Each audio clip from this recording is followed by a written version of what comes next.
Welcome everyone to another episode of the Campus Waterfowl Podcast. I'm your host Derek Christians, and on this episode of the podcast, I'm sitting here with some Auburn Tigers who got defeated today by Penn State. By the way, I'm going to throw that at them as we get started here.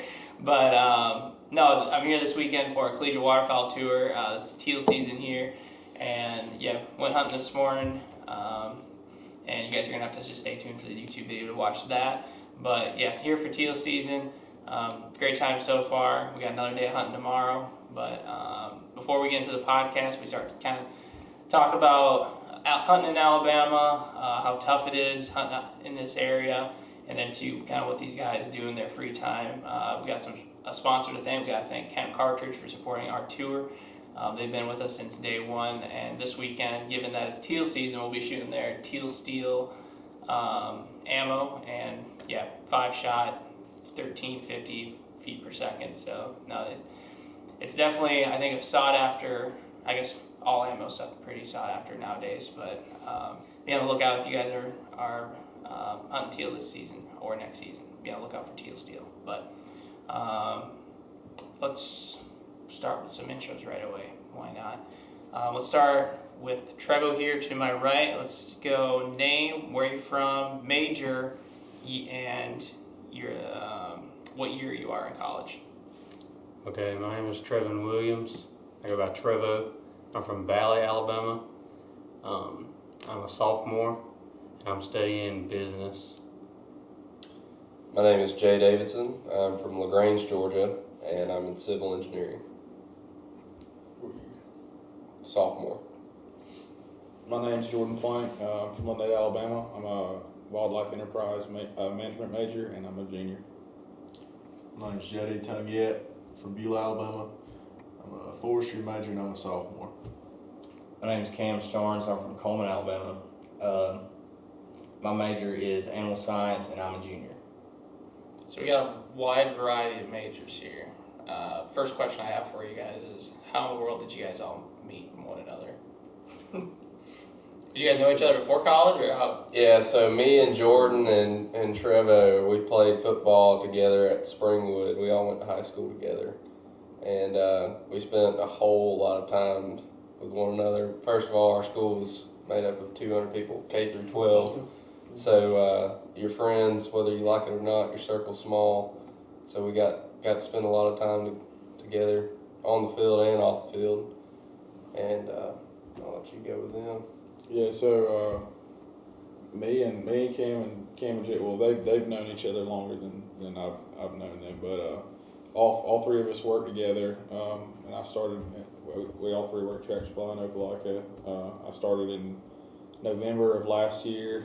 I remember, I think it was my first day there, and JD walked in full bottom lane, and I was like, I think I need to get to know this guy. And yeah, shortly after that, I think it was my third or fourth day working, I met Cam, and friendship just blossomed from that. For the love of the outdoors, and through me, they met Jay and Trevo. I think Trevo, you knew Jay. Yeah, my first math class at my first semester. Me and JD had math class together, so I kind of knew him, but getting to know him a little bit better now. I think it's funny that you can kind of pick people out by just wearing camo. Oh, yeah. And you can tell And what type of camo they Yeah, the type of camo probably tells a lot about the person. Oh, yeah. But yeah, no, just picking up little things like that and just trying to strike up a conversation with that person, it can lead to lifelong friendships. And yeah, it's pretty cool how you can do that. So why Auburn? Like, what made you guys come to Auburn? And then kind of, how did you guys kind of form this hunting group all together to kind of go out hunting together? You want me to go first? Well, so Auburn for me was like, it really wasn't an option kind of growing up. I mean, I could go wherever, but, growing up around my house, Dad played ball at Auburn back in the day. Mom went to school at Auburn. Family, just a lot of family went to Auburn. Growing up around it, you kind of take it for granted. But, once you see other colleges and you start to visit, you see what's out there, you kind of, I mean, if it's for you, you learn it's a pretty good place to be. So that's my thing about it. And, you know, obviously having a forestry department and being a good ag school was a big thing for me too. Yeah, I came to Auburn, and my only, deciding factor was Auburn was the closest school to me and one of the only schools in the nation that has a 4-year professional flight program. And so I came to Auburn as a professional flight major, and 3 months into my first semester of my freshman year, I was like, this is not for me. It's not what I want to do. And I was just scrolling my phone. I know during that time where I was thinking, I really want to switch majors, and I saw an ad that said major in hunting and fishing at Auburn University, and I was like, this is for me right here. And I did some research on it, and at the time Kansas State was the only other college that had it in the nation. So ended up switching to wildlife enterprise management. I'm super happy with that decision, and Auburn's got one of the greatest forestry and wildlife science departments in the nation. I think JD hit on that a little bit, and really big on especially in forestry. But yeah, so that's how I got here. Yeah, so I also came in as a different major than I am now, but looking back, it all worked out very nicely because Auburn is known to be an engineering school, and I changed from pre-dental my second semester, and it's definitely been a really good fit for me in the engineering department as opposed to what I was. But I toured some other schools and applied to some other schools, but Auburn was definitely the only place that I really wanted to go. They say when you tour a campus and you just feel like you're at home, that's the place that you want to be, and that's how it was growing up around here.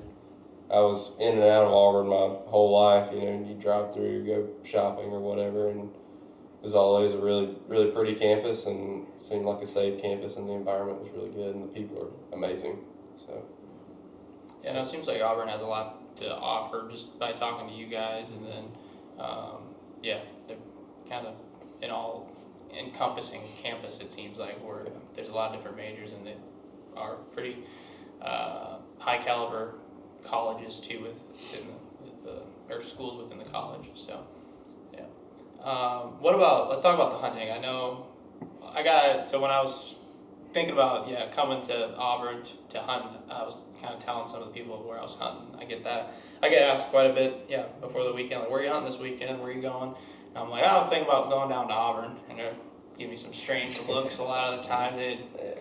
And before, I guess I didn't really know coming into it, and then even talking to JD, he was telling me, like, we're gonna give it our all, like, we're gonna try, and I told him that's all I can ask for. But what makes talk to me what it's like hunting in Alabama. It's hard, and it'll beat you up, but I mean, it's making the most out of the worst days. That's what it's about. Rolling with the punches, because I mean, like on that hunt we went on this morning, I mean, you're never guaranteed anything, especially out here.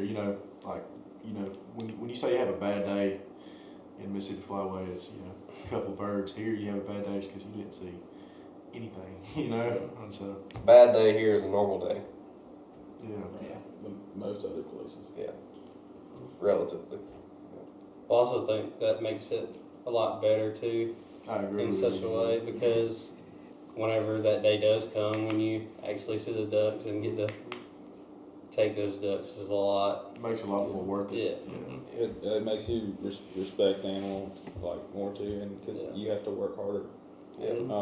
And you really have to get out there and understand their habitat, and you get to spend a lot of time failing and getting out into those tough to get places. And, Scouting.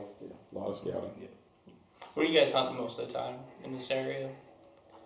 So me probably like flooded timber and just lakes, marsh type deal, a little bit of swamp. I think that probably the most success that I've had around here is on the beaver swamps for sure. Yeah. beaver. What do you mean by beaver swamps? Dammed up creeks. I mean, it doesn't have to be much of a water source at all. As long as there's steady water coming, beaver will find it, and they'll make they'll make something out of nothing. They don't have to have much water at all, and they'll have plenty of acres of open water flooded in just like that. Beavers don't need a lot of water either. Yeah. No. Beavers are the best at habitat construction for waterfowl. Beaver's the best civil engineer that there is. That's right. That's right. Yeah. What kind of ducks are you guys shooting most of the time down here? Woodies. Woodies and hood rats. Hooded mergansers. Yeah. You might stumble upon a bufflehead now and then on big water. Big water.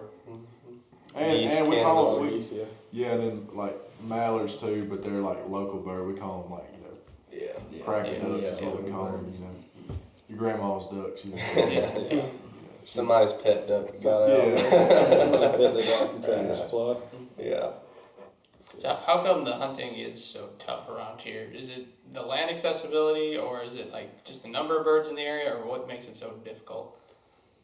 There's plenty of water. Yes. You just gotta find the birds. Yeah, there's not a ton of birds, and there's a lot of water, and so there's a lot of places that you can go hunt, and there's a lot of places that aren't ever gonna see bird. But like I say all the time, we get up in the morning and go watch the sunrise, and every duck that we see is just a bonus. So. And that's the thing. That's the thing too. Like, people from other places, that might watch this and think, like, man, that's sad. Like, I feel bad for them. I mean, because I've hunted plenty. I've hunted Mississippi Flyway a good bit growing up. Stuff like that. So I've shot good birds. I know what that's like. And I know these guys do too.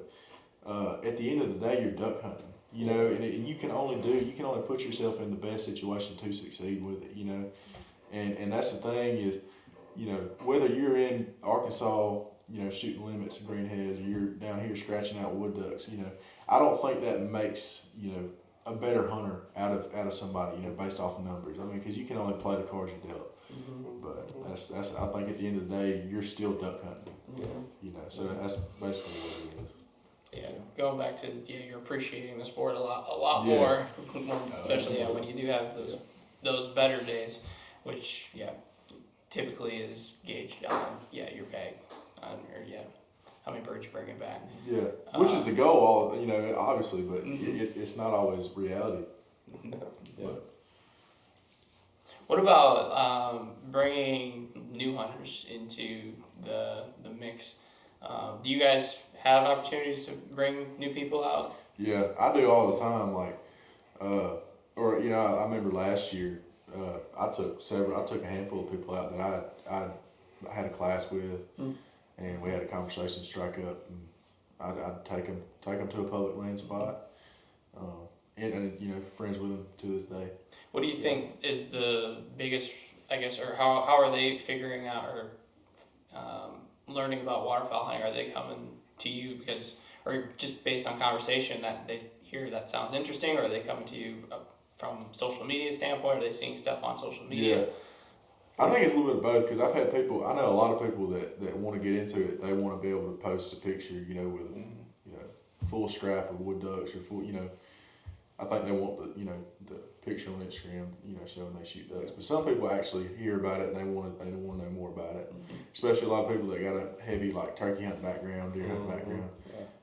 That are already in, they like hunting and stuff like that. They're kind of looking to chase something a Yeah. little different. Well, if you strictly hunt turkeys, you got the spring, and then you got the rest of the year to sit around and be inside. So it's just another opportunity to get outdoors and be a little cold sometimes and watch the sunrise. Yeah, and all of us, us five are pretty vocal about our passion for waterfowl hunting, and so I know that goes into it with getting new hunters out there. But waterfowl hunting has really exploded in the past several years, and social media's got a lot to do with Especially around here, a lot. Yeah, you guys been seeing that around here in this area? Oh yeah, Newer hunters? What do you say? When I say newer hunters can be of all ages, but absolutely. Is it younger hunters that you're seeing, older hunters? I've noticed a little I mean, I've noticed a lot of people like our age just now getting Really? into it. Like, I've- over the past year, even like,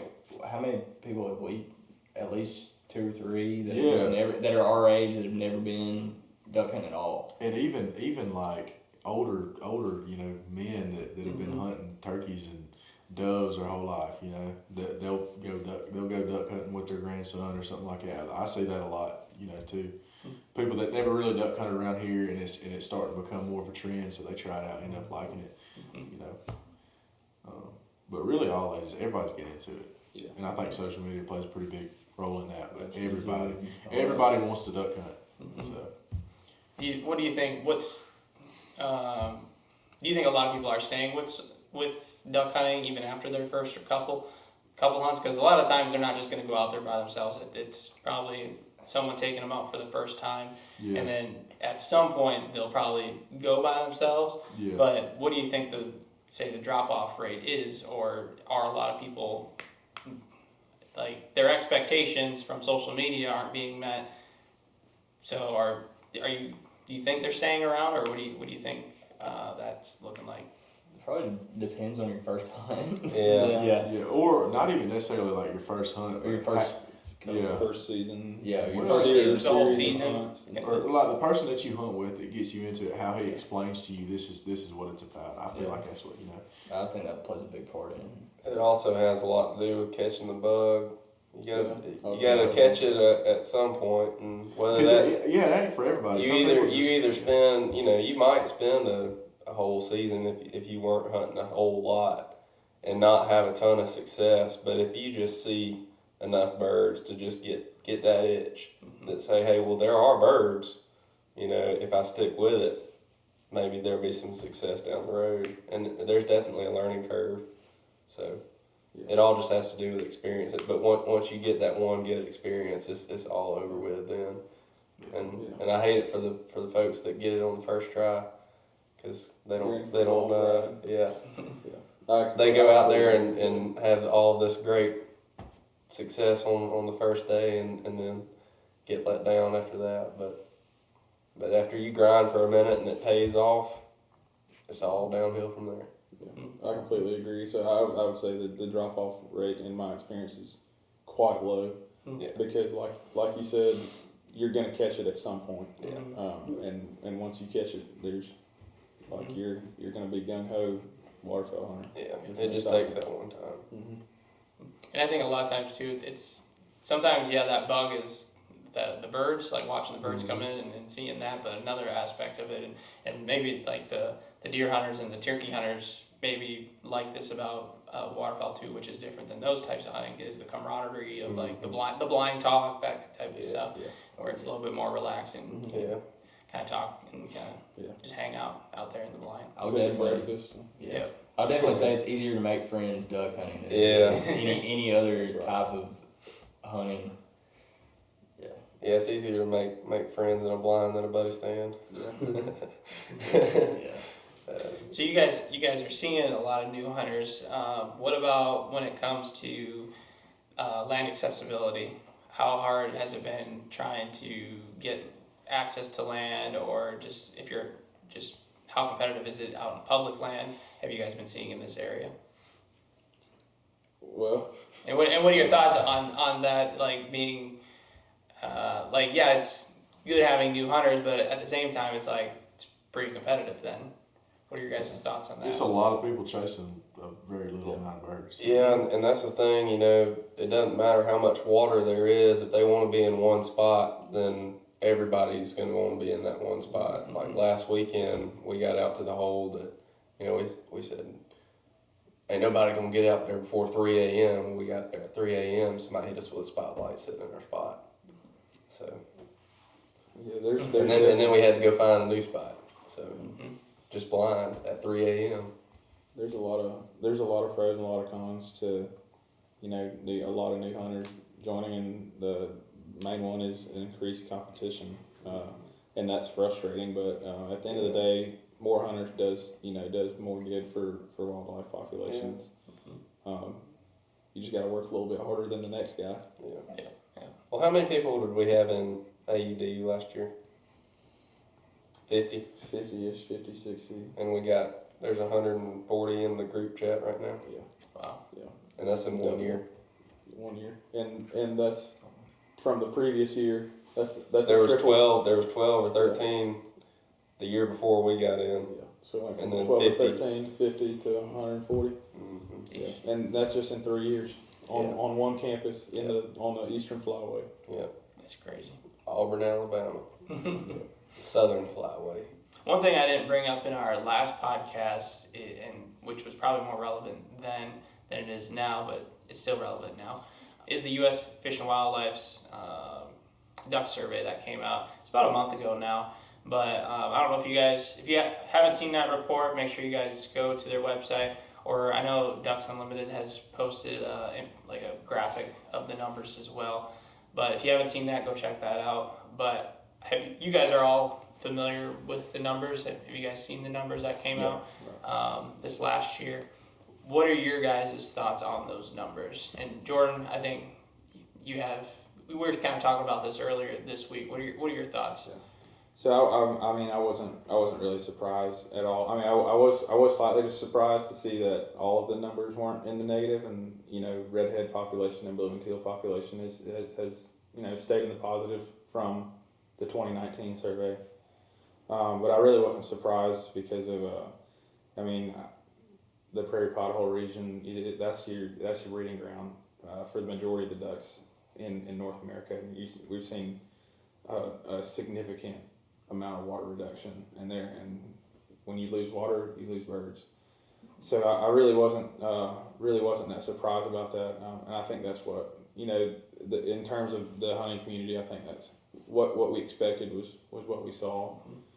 I would like to see a more concentrated numbers because specifically in the southeast we've had a lot more water recently in terms of this specific region, but I understand that takes a lot of time to do that. But yeah, overall, I wasn't very very surprised about it.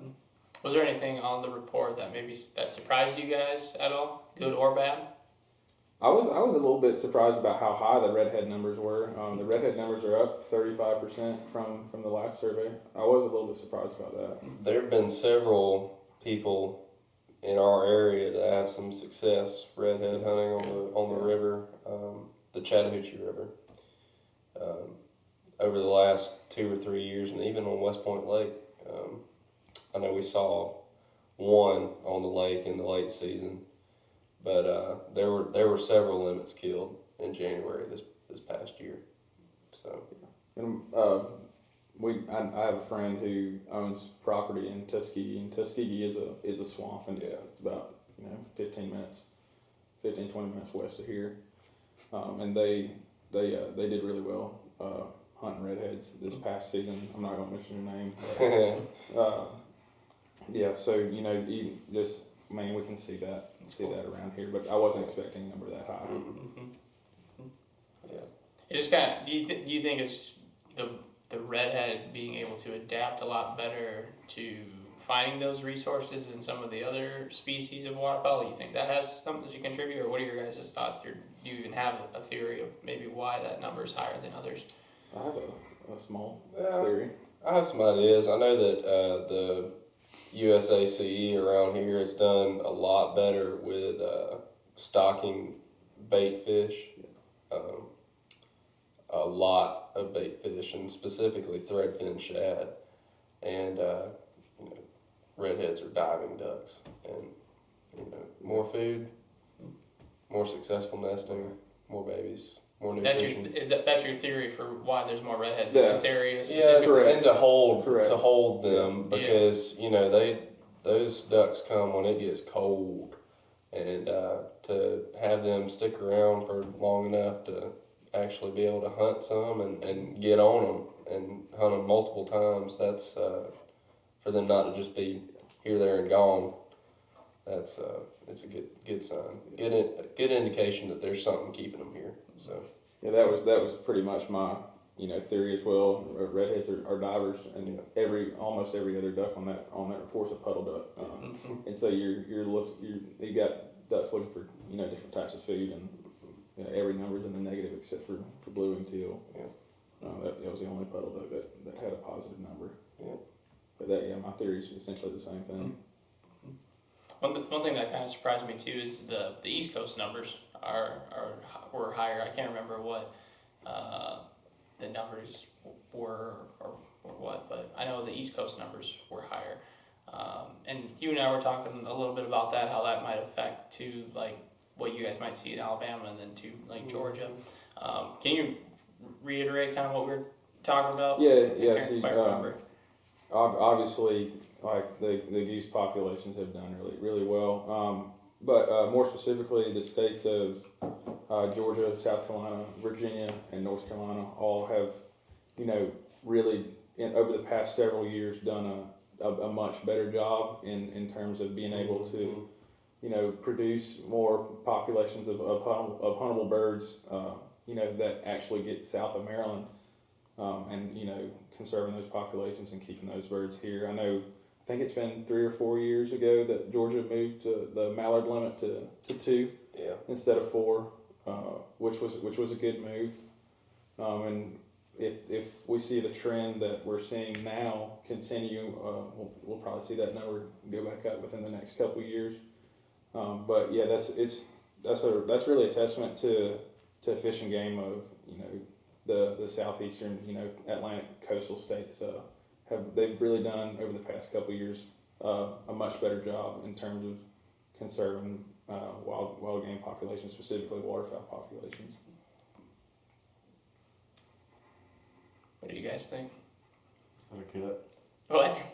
That's a clean cut right there. Yeah, I about dozed off. The what? You about to It's late. It's early. It's early. It's early at this point, yeah. Yeah. Yeah, it's true. Yeah. I mean, you've hunted Georgia. I mean, both of us have hunted Georgia quite a bit, and I've hunted Georgia for this will be my 4th consecutive year, and I've seen a lot of change, personally in the small areas that I've hunted. Yeah, it's the same thing we were talking about earlier. The food, the desirable places for a mallard to go around here are limited. The water's not, but the places that they want to feed and roost are limited. And the higher quality those areas are, the more reproduction is going to happen. And obviously with more reproduction, the greater the population is going to increase. I know last year we saw a mallard in one of the swamps that they had not ever seen a mallard in before. I've seen more mallards on Lake Harding than I've ever seen. May they be domestic or wild. There are more mallards. And decreasing the limit makes it harder for you to depreciate that population when you find where they're at. Because if you find a good spot to kill mallards and then everybody limits on 6, that makes a whole lot bigger of a difference than everybody limited on 2. Because that's 4 more birds that go on to reproduce. And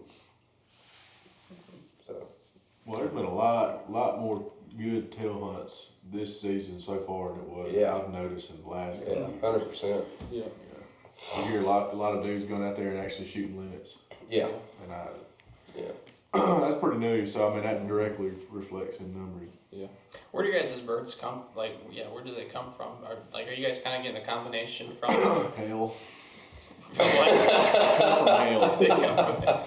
I know my uncle killed a wood duck on opening day of actual duck season that was banded in Ontario, Canada, 3 weeks prior to him shooting that duck. Jeez. That's wild, just how fast those things can travel. Yeah. I mean, we get ducks, from all over the place. Cam hunts up and he's from Coleman. You want to talk about that a little? Y'all get birds from? I mean, yeah, we get birds like from.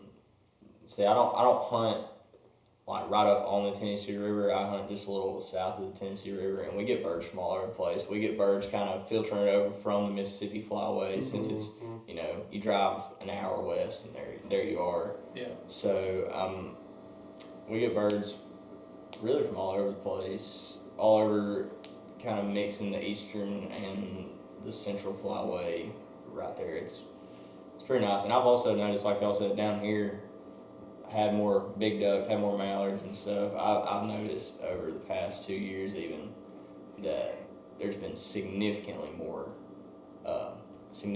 mallards, and just as a whole, and more wood ducks too. It's weird, more wood ducks, a lot of wood ducks too, but that's kind of normal. Yeah, I think that's like what JD was saying about the teal populations. I think like that's a testament to, you know, this year specifically, like how much water we've gotten over the past several months. Which I mean, that's a short period of time, but we've gotten a lot of water, central Alabama especially. What about I know we were talking yesterday about Alabama is home to the only reserve east of the Mississippi to hold over 50,000 Sandhill Cranes a year. Yeah, Wheeler Wildlife Refuge. Right. Yeah. Where do those birds come from? Where do Sandhill Cranes come from? Sandhill? I don't know. Good guess. Yeah. Canada. They're coming from Canada. And just You guys were saying you have a season here in. yeah. So there is a Sandhill season. It's restricted only to Wheeler Wildlife Refuge. And only to Alabama. and Alabama residents. Oh, strictly to resident only. Resident only. Well, resident license only. Like my license, I have a resident license through Auburn. Yeah, So. through the student. Yeah. And it's not restricted to like Wheeler. Well, I mean, it's public land on Lake Wheeler, but it's also, I think it's north of I-22, and so that northern part of Alabama, you can technically hunt Sandhill Cranes, but You got to have that tag. yeah, you do have to have the tag, because people will hunt sandhills and Lake Garnersville. They'll hunt them in Pickwick. They'll hunt them in mainly. The majority of the birds, we're looking at the kind of the statistics from the year prior.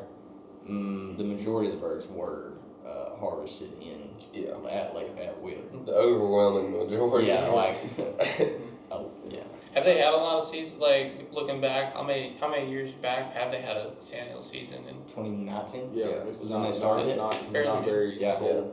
Has it been structured the same way ever since with the tags and the drawing? They gave $250 the first year, and then $400. It's been $400 ever since, and they actually upped the limit this year. And then to three. to 3 instead of 2. Yeah. Mm-hmm. Yeah. So it's a small pool to draw from. Yeah. But it's what, $10? Yeah, $10 $10 to draw for a tag. Might as well. Mm-hmm. you gotta take an ID test. Yeah.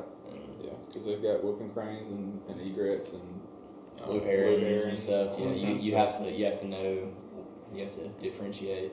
But it's definitely something interesting about Alabama waterfowl. That's kind of unique. What did you say? You said Tennessee and Kentucky. Tennessee and Kentucky are the only other two states that have huntable populations of Sandhill Cranes west or east of Mississippi. And do those have open to the entire state, or are those the same? I haven't deal? researched them. I need to look into that though. You said Tennessee and Kentucky? Tennessee and Kentucky. I wonder if those are restricted to more of the western part. Could be. Yeah. Could be. Not sure. Probably hunting the same birds. Yeah. And how many you guys can get? How many can you get? Did you say? Three. Three Per season. 3 a season. Three Yeah. seasons. And so you get 3 tags to tag each bird to limit that. Yeah. Then you're done. Cool. That is it. You guys all applied for that, you said? We need to. We're planning on it. It needs to be done like now. It closes in 9 days. Yes. It doesn't matter. It's not like first come, first serve. It's a lottery. It's It's just a put pot. your name in a pot, and if you draw it, then good. How many people applied last year? 600. Yeah, 600 and 400 were drawn. Yeah, we'll probably see 8. Yeah. I'm expecting to see 800 at least. 800 this year, really? I've seen it. I've seen it advertised all over every social media that I'm on. It's getting more and more popular. People heard about it this year. We heard about it this year, so everybody else heard about it. Yeah, that's okay because I mean this will be the 3rd year. Yeah, well, I mean, you think about it. Everybody chips in $10, and that's just $10 more to go to. And even if you draw a tag out of all the tags they handed out 900 tags last season and 390. 400 got filled. Yeah. 400 the overwhelming majority took one or maybe at least one. Yeah. I think only I don't know. It was a very it was a low percentage low. that limited on birds. Yeah. And there was a higher percentage that on their survey said did not hunt. Yeah. So that's at least 50 people drawing a tag and leaving. Not even getting to go. And did they get penalized for that if you didn't go? You don't get penalized unless you draw and then you take the test. Yeah, if you draw and don't complete the process, that's when you're banned. Yeah, essentially. So you can just take up a spot just to prevent somebody else from shooting them. If you want to be that guy. Yeah, be that guy. Yeah. You guys mentioned hunting in Georgia, even though it's like less than an hour from where we're at. What about like hunting other states? Have you guys had the chance to go out and experience hunting other states? Yeah, well, JD's from Mississippi. Well, so my dad's from up there in Olive Branch, Mississippi, right? Probably a couple minutes from Memphis. So yeah, Arkansas, Mississippi, Tennessee, a little bit of Tennessee, not much. Mainly North Mississippi and Arkansas. But yeah, it's not much different. It's just like as for I guess the way it looks, it's just birds, man. It's just literally, like you go out there with like knowing you want to shoot something, But at the same time, hunting both, it's still the same thing to me, You either love it or you don't. But yeah, I was gonna ask you, what's the difference? Like coming here, it's the first time ever been in the state of Alabama. What's different? What do you notice? Like mosquitoes, they worse here? No, the mosquitoes are nothing here. Okay. At least so if we're gonna get on subject, like I'm starting to rank mosquitoes. But it's also it comes to the timing of the year too, from when I was on location. So the mosquitoes up in Minnesota, like growing up there and stuff, you slap them away from your skin, and I don't know, you might itch for a little bit, but it's nothing. Mm-hmm. But like mosquitoes down south and especially down in Louisiana, they'll bite you and then they turn freaking red, and then you itch for like days, and it's just stupid. I almost got carried away from them things. They about threw me out of the blind. The worst I got bit up was when I was in Colorado during the research tour this spring, and I think I was there the day they were hatching, and it was just ridiculous. Like my entire arm was fully red, and it was just bumps. Yeah, it was terrible. But yeah, that was bad. Just because I would say the timing of the year I was there. But You had some pretty good hunts in Mississippi a couple of years ago. Yeah, I've been to Mississippi once. We had, what do they call it? Where you can get nuisance license? Yeah, on catfish ponds. Yeah, so we had an agreement, a nuisance license deal, and we killed a good bit of divers up there. That's the only hunting I ever did out of state. I've hunted in Georgia and Alabama, but as far as like Mississippi. Around here, that's kind of the same thing. Yeah. We right on the state line, so. I had the opportunity to hunt on a lease in Sardis, Mississippi a couple times last year, and we saw about 20,000 birds a day. We were hunting flooded farm fields, and the birds would roost, 3/4 of a mile away in just this agricultural valley, and it was just flat, and probably half the fields were flooded, and you watch the birds get up and fly to every field except for the one we were sitting on. But yeah, we got a pretty good goose hunt. out of one trip. Out of 5 guys, we came out with about 30 geese. We got a limit of specs, but a bunch of snows and blues. And then the second trip last year brought Jordan out. My first time ever hunting in Mississippi. And on the first day that we were there, the day before we got there, there were some kids from Troup County that went, and they killed about 12 teal, wood duck, gadwall, spoonie, yeah. And we went the day after, and my dad got a pintail, shot a gadwall, some spoonies. But on the next day that we were there, I'll let you tell them what you got. On this trip, this was my first time ever going to Mississippi. I shot 2 ducks the whole time I was there. I shot a hen gadwall and I shot a spoonbill drake. Or this was our 3rd day, right? That was the second day that we hunted. The third day was the snowstorm. Yeah. Yeah. So 2nd day we were there. We got pintails, or not pintails. We got spoonbills, cupping up in front of us at like 80 yards, and they're just looking like they're about to do it dirty, and just they're loving it. And they come in and they're sweeping the ground, and they'll pull up and leave. They'll come in, sweep the ground, pull up and leave. Just barely out of range. Just barely out of range. And Jay's dad said, the next time that y'all say those are spoonbills, I'm pulling up and shooting. And so here they come. Those are spoonbills. We pull up and shoot. And me and Jay have been joking the whole time, because I've been wanting to shoot a spoonbill drake, because I think they're real pretty. I want to get one mounted. And I had missed every single one I shot at. And so I shot at one, and he shot, and I picked out a drake and shot the drake out. And he shot a hen, and so both of us walk out to get our birds, and he picks up the hen, and I looked at him and I said, "It's banded." He goes, "No, it's not." And I was like, "I'm just messing with you."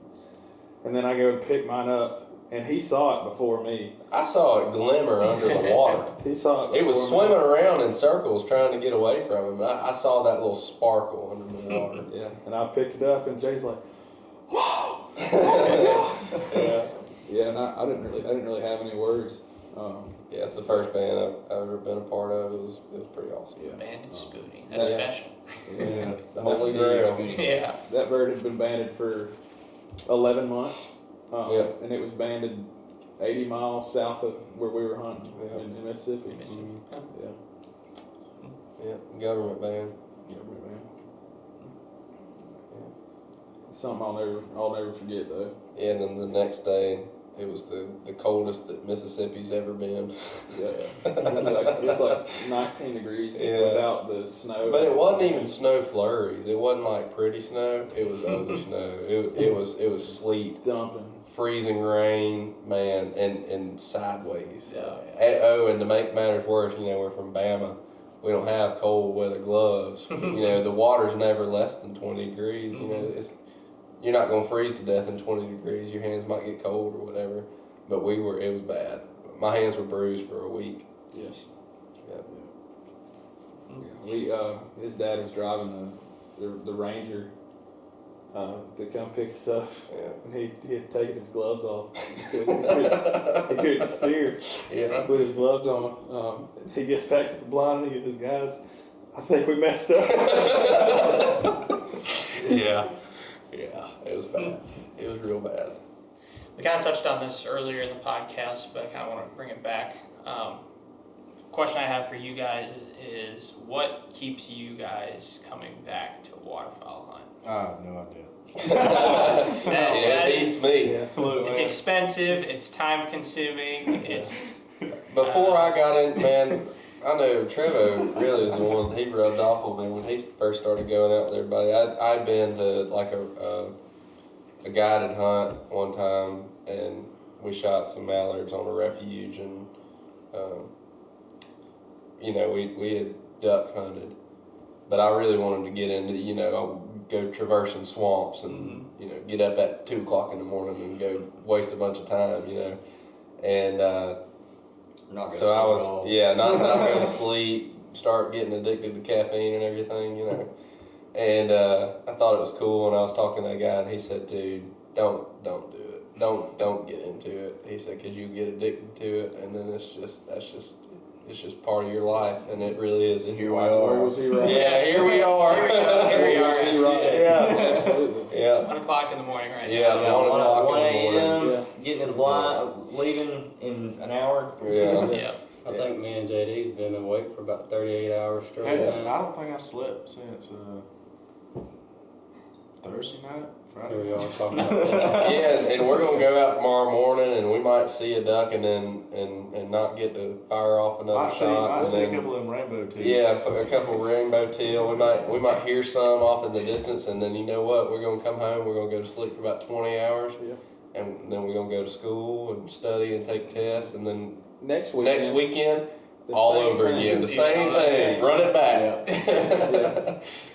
So to answer your question, we have absolutely no idea. You just keep doing it until you'll just fall over. And for some reason, we think it's fun. Yeah.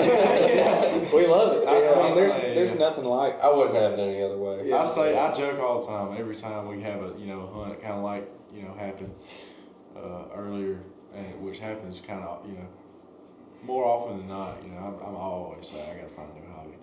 I got to do something. But I'm talking about what kind of hobbies would be cheaper. Oh, absolutely. I tell The everybody. list is long. Because I'll have people sometimes ask about duck hunting and stuff like that, and want to get into it, and I always tell them it's real expensive. It's a lot of things that go into it, real intricate. You gotta have all the stuff. Waders, gun, all that stuff. A lot of people don't have that kind of stuff, and that's a lot of money to put into it. A lot of time. Yeah. And upfront costs. Just to get into it. yeah. That's just to go stand in the water. Yeah, And and then you're constant. And the more you get into it, the more you gotta have. Call Boat. upgrades. Gas. Yeah, Driving an hour to go drive an hour in a boat. And aside from gas and all that stuff, I mean, you always want, new gear. You want new. your gear breaks like You wait, waders especially live. out here, you run through waders pretty quick. A So. new custom call lanyard. Yeah, yeah, you gotta Hey, have shout out. Yeah. plug. I just bought a boat this year for duck season, and I can honestly say I can't remember a time that I've taken it out and not broke at least one thing. I had to go straight home, fix it. Well, boat stands for bust out another 1,000. That's exactly what it is. Tell them about what we did last weekend. I don't remember last week. To be honest When with we were driving, Some and it past kept getting bro. louder and louder. Oh, okay. Y'all want to hear this little story? Okay. So first of all, we get done hunting. We get beat to our spot at 4 o'clock in the morning. So we had to go find a spot blind. Ended up not really seeing anything. On our way out, I had my hat on backwards. I turned around, my hat flew off. Right? I forgot about that. Now, hats usually a little bit buoyant, so they'll float. Mm-mm. No. This one sunk like a rock. That's why you didn't have no hat on. Look, I've had bass fishing. I've had hats fly off my head 10 times. I've never had one sink, and it'd be 2 minutes before you get. When you're hauling 70 miles an hour, it takes you a minute to get back where you were 5 seconds ago, and I've never had one sink. We were going 13 miles an hour. That joker gone.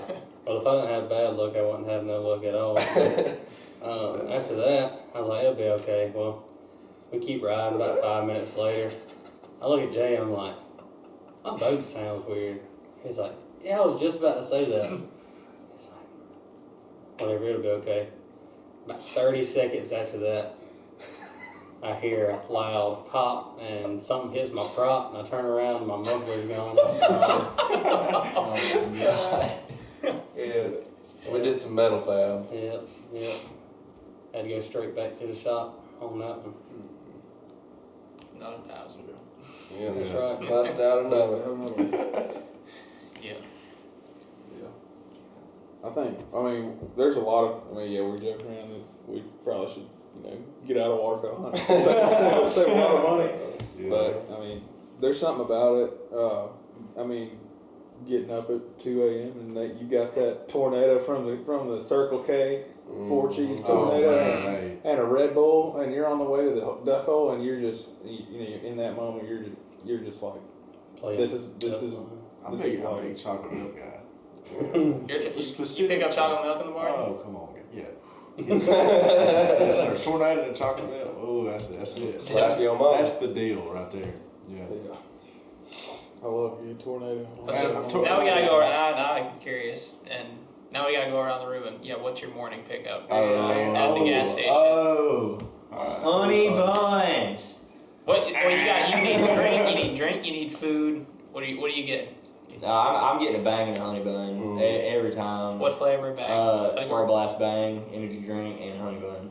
Maybe like a bag of trail mix or something. You better inform the listeners what you had to go through this morning with your bang drink that you had. What flavor? I can't remember what it was. You said it was just horrible. Yeah. I tried to branch out. Every time you try to branch out. Was it peach mango? No. Georgia peach tea. And bang energy drink. I was like, oh yeah, this might be good. Let me just tell y'all. Creatine and peach tea do not go together. Yeah. They do not. Yeah. It was not good. Alright, my turn? Yeah. Alright. Easily the chocolate milk is a staple for me, and Mountain Dew. Gotta have, I'm not a big energy drink guy. I don't really. That's not my thing, but Mountain Dew gets me where I need to go. And yeah, so I'm a bigger guy, so I ain't gonna go hungry, unless I'm broke. But yeah, man, you both. Tornadoes, like 3 or 4 of them. Yeah. Maybe a bag of chips. Paydays are underrated. All right. Come on. Thank you. Yeah, dude, I'm telling you, that's it right there. And then, sometimes you come across some gas station that got them Hunts Brothers breakfast pieces. Oh, yeah. Bring me up, baby. I remember one time I went to. They got that early in the morning at 4 o'clock. Oh, yeah. It's been sitting out since last weekend. They had it ready for you. Yeah, I was fishing a tournament, I think on Weedowie. Me and my buddy stopped. We stopped in Lynette. 4 or 5. That's the truth. I literally, I swear I have a picture of the receipt on my phone. How many tornadoes you got, brother? They call him Agent 007. Duckwood. Yeah. 0 shell shot, 0 ducks killed, 7 tornadoes. Yeah. But I dropped. I think it was like $67 at the gas station. Yeah, and like 0 gas and all. So that's before the hunt even starts. Dude, I'll tell you why now. Look, so I picked out my stuff and I had a sweet tooth. I ain't gonna lie to you. Man, I'm talking about anything I saw that looked somewhat appealing. I just grabbed it. Did you bring a buggy with you? I could have used one, stuffing it in the shirt, but no, I remember I walked up there and I asked her, I'm like, hey, y'all got any pizza?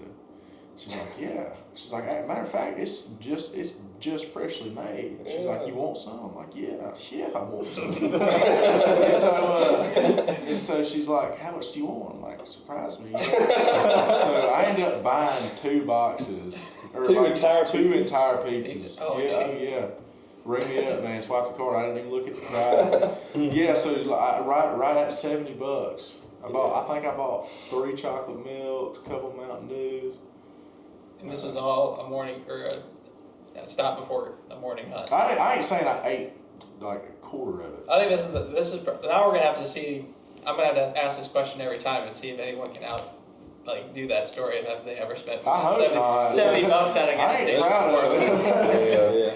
on themselves? Oh yeah. I wasn't sharing that. You were hungry that week though.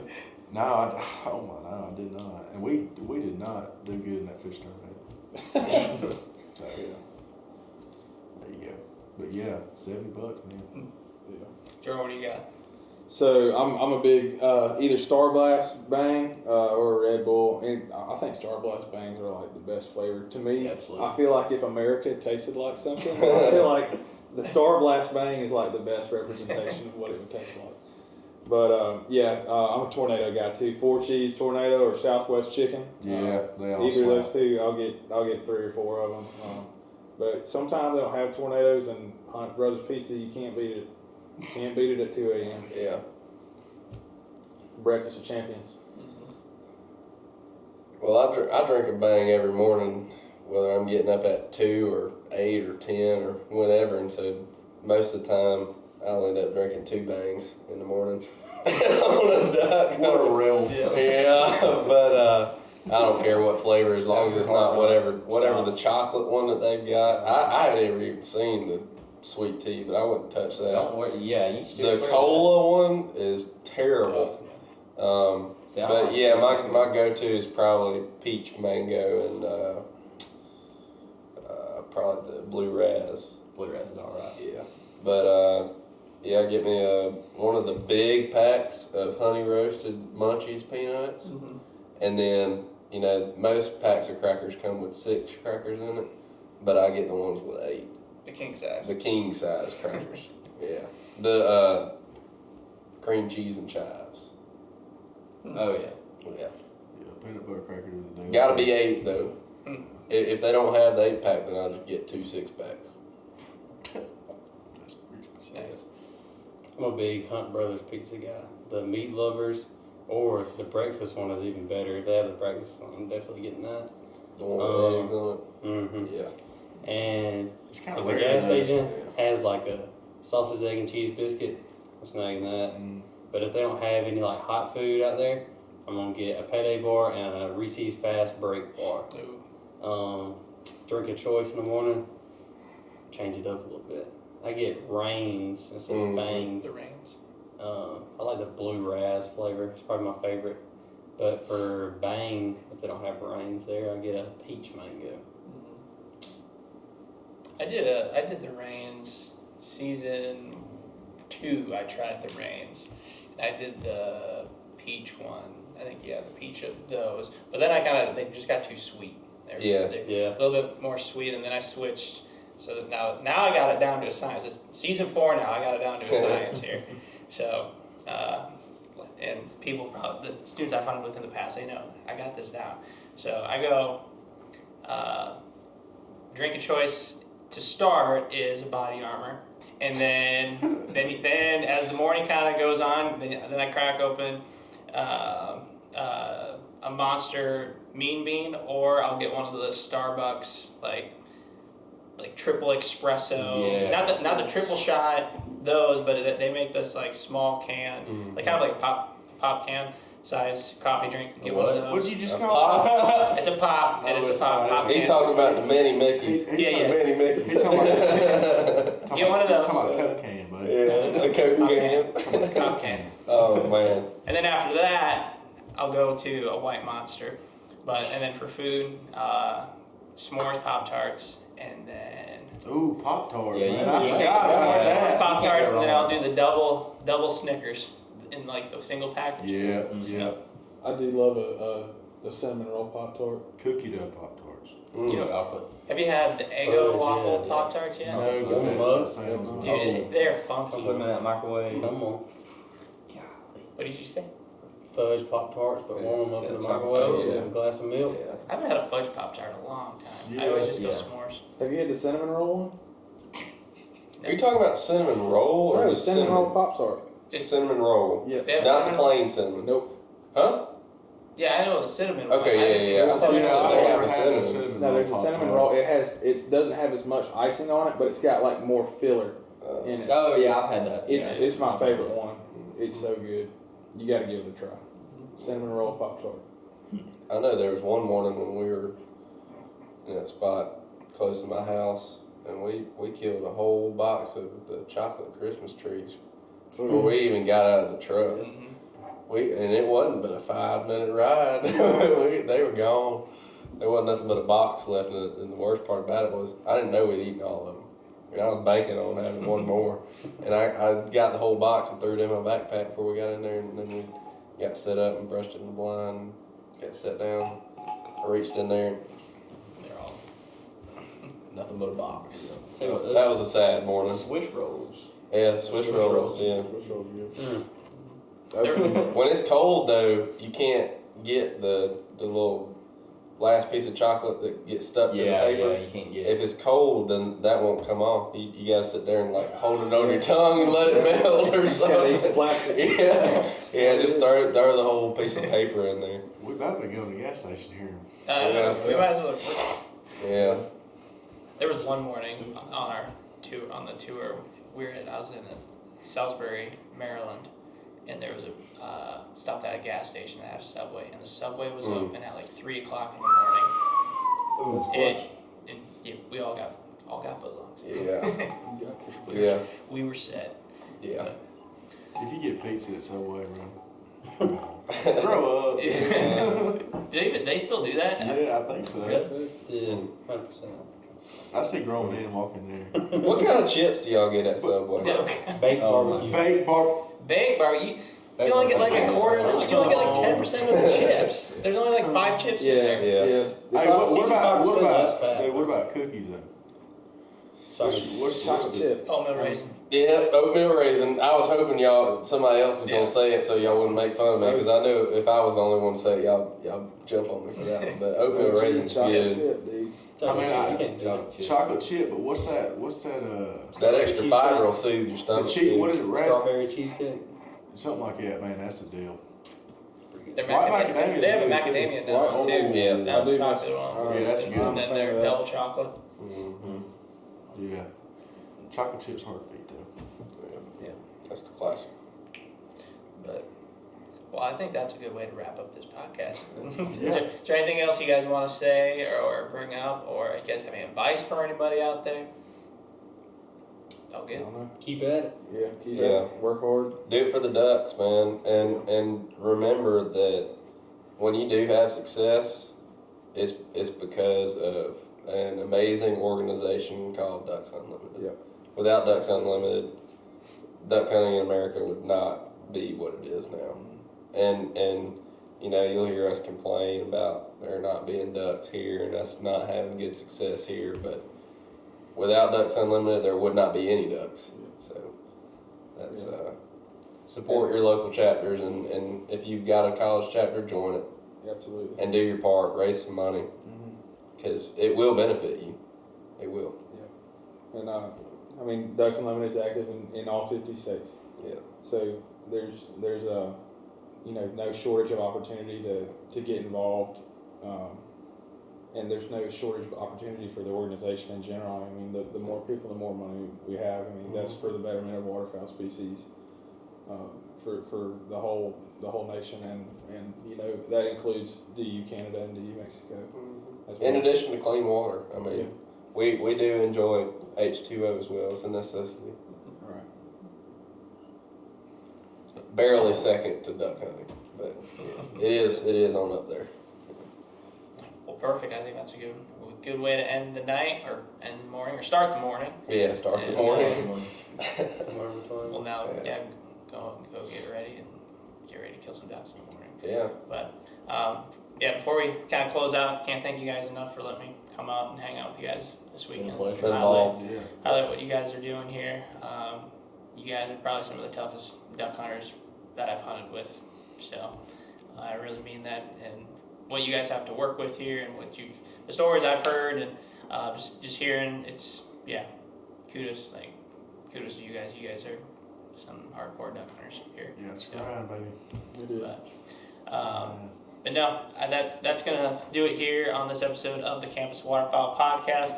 Stay tuned throughout this week and the next week. The footage from this weekend will be coming out on TikTok, Instagram, all the channels, like always. And be sure to subscribe to the YouTube channel. That's where we're posting the long-form videos where you guys can watch what we're doing throughout the day and things like that. But other than that, Can we get a war eagle? I have no idea what that is. What you need.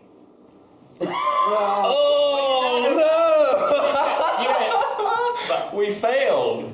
Auburn's failed. Yeah. Well, we did. I heard the story for it of The war eagle. War Eagle? Yeah, that's it. Yeah. We're done. Yeah, but what's the chant? War Eagle. Is there a chant? Are we gonna have to do it? That's good. You just We yell have out. to do it. Just the war eagle. Hey.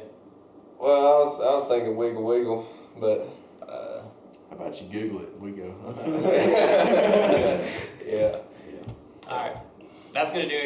on the Campus Waterfowl podcast. Thank you guys for watching and listening, and we'll see you in the next one.